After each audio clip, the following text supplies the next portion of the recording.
tayo gumawa ng mango shake! Yay!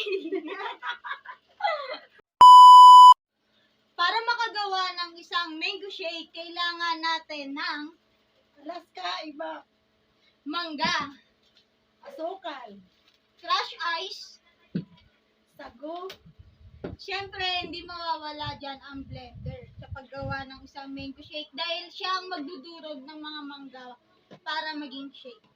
So, ayan lang yung ating ingredients. Tara, gawin na natin. Let's go! So, una is maghihiwa tayo ng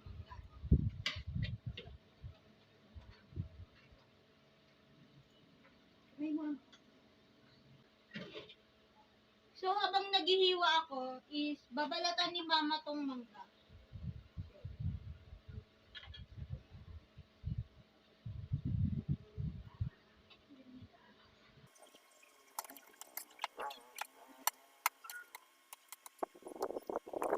bango naman. Kami mangga. Siyempre, mangga to. So, nabili ko yung 3 piraso ng mangga sa halagang 60 pesos. Kalahating kilo na yun siya. Yung mga maliliit nga lang. Sa inyo, magkano ba kilo ng mangga sa inyo? Ito ang mahal. Bakit ganito?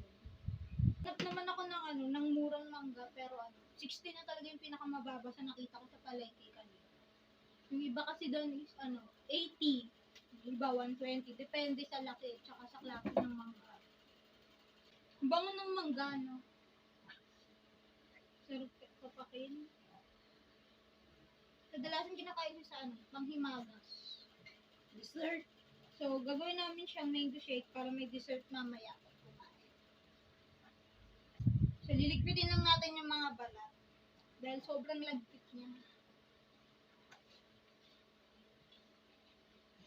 Ngayon, mag-i-start na tayong mag-blend ng mangga. So, lagyan na natin siya.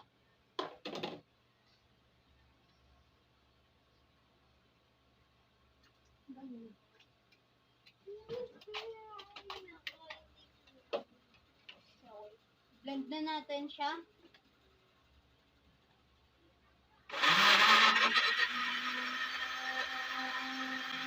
Wow!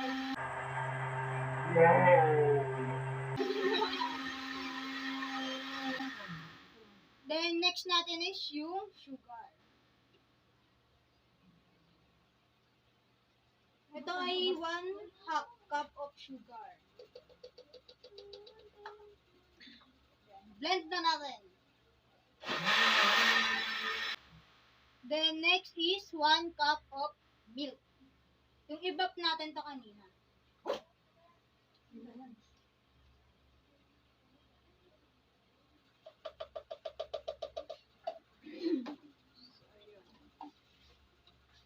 Magbe-blend na naman ulit tayo.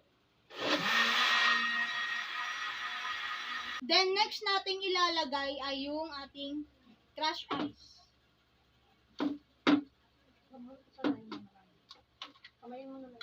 Hamayin ko na. Yun talaga yung nagpapasarap lagi sa mga niluluto. Mga ginagawa natin. Ang ating mga kamay. Yan yung nagpapasarap. Try natin yung crush.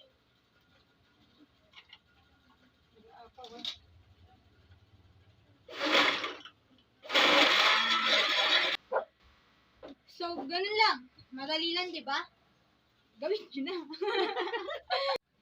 Ngayon ay maglalagay na tayo ng sago sa mga baso.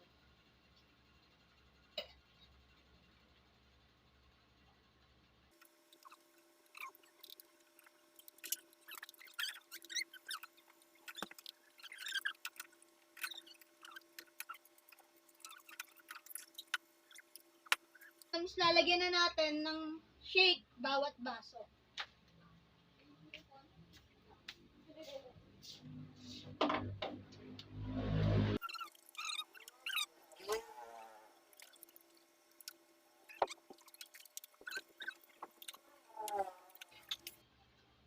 So, tapos na ang ating mango shake. Madali lang, di ba? Gawin nyo na rin.